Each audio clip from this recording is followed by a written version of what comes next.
Hello and welcome to chapter 6 of the Splendor of Truth.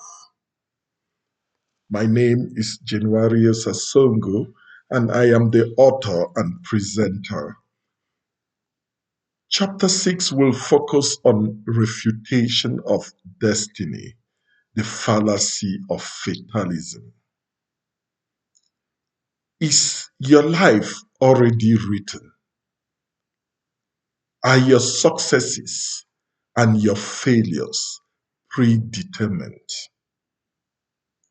Across cultures, many people believe in destiny, fate, and generational curses. But today, I want to confront this directly. Is destiny real? Or is it one of the most dangerous illusions humanity has ever believed? In this chapter, I argue something very clearly. Fatalism is philosophically false and practically harmful. Let's define destiny and fatalism. Let us begin with fatalism, which is the belief that all events are predetermined and inevitable regardless of human action. Destiny, in this sense, implies that your future is fixed. Your choices do not ultimately matter. Outcomes are already decided.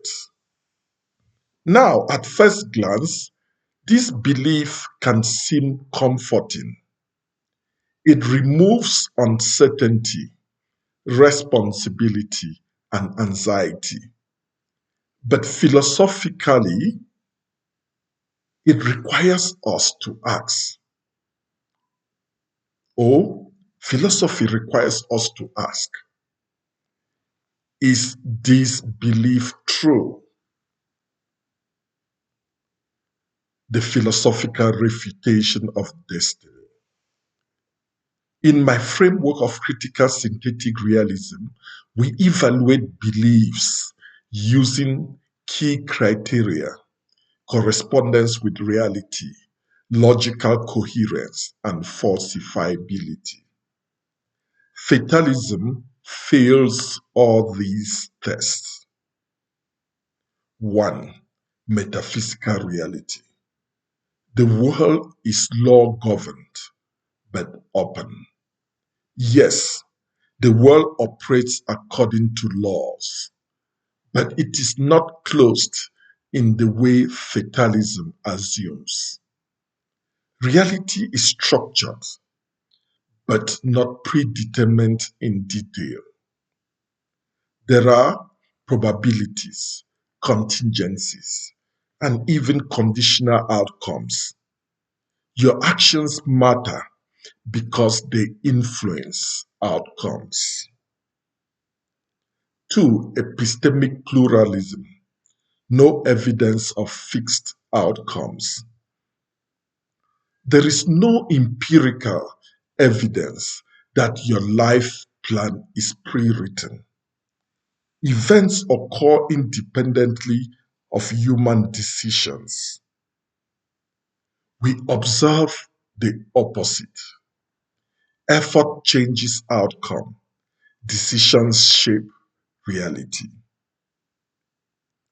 3. Falsifiability. Destiny cannot be tested. Fatalism is not testable. If something happens, it was destined. If something else happened, it was also destined. This makes the belief immune from disproof or immune to disproof. And as I have argued before, a belief that cannot be tested cannot be justified. The logical problem. Fatalism creates contradiction. If everything is predetermined, then even your belief in destiny is predetermined. So why trust it? The belief undermines itself. The psychology of fatalism. If fatalism is false, why do people believe it? Because it serves psychological needs. One, coping with uncertainty. Life is unpredictable. Fatalism provides or pretends to provide such certainty. Escaping responsibility. If outcomes are predetermined, then you are not accountable for your failures. Three, managing failure. Failure becomes easier to accept if it was meant to be. But this comes at a cost, the loss of agency. The consequences of fatalism. Fatalism has serious real world consequences. One, it kills initiative. Why act if outcomes are fixed? Two, it justifies injustice. Oppression can be explained as destiny. Three, it blocks development. Societies that embrace fatalism struggle to progress because progress requires belief in causality, belief in effort, and belief in change. Fatalism denies all three.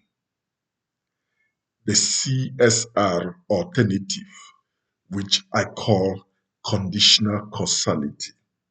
In critical synthetic realism, I propose an alternative, conditional causality. This means outcomes are not predetermined, but they are not random either.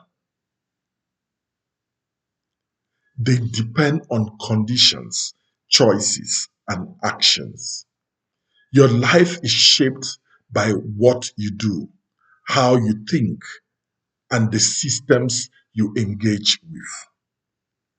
This restores responsibility, freedom, and possibility.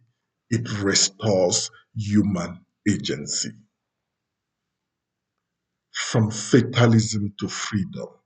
Rejecting fatalism is not just philosophical, it is liberating. It means your future is not fixed. Your actions matter and change is possible. It shifts the mindset from it was meant to be to what can I do about it? And the question is the foundation of progress. This brings us to the end of chapter 6 of the Splendor of Truth. In the next video, we move to chapter 7, the effects of effort, reconciling conditional causality and the efficacy of prayer. There, I will discuss one of the most important questions. If effort matters, what role does prayer play? If you found this presentation insightful, please click like below and subscribe to this channel. And if you want the full philosophical framework, then remember you can always buy the book, The Splendor of Truth, either from Amazon or from the publisher with an stock. Thank you for listening, and I will see you in the next chapter where we explore the relationship between effort, faith, and reality. Bye for now.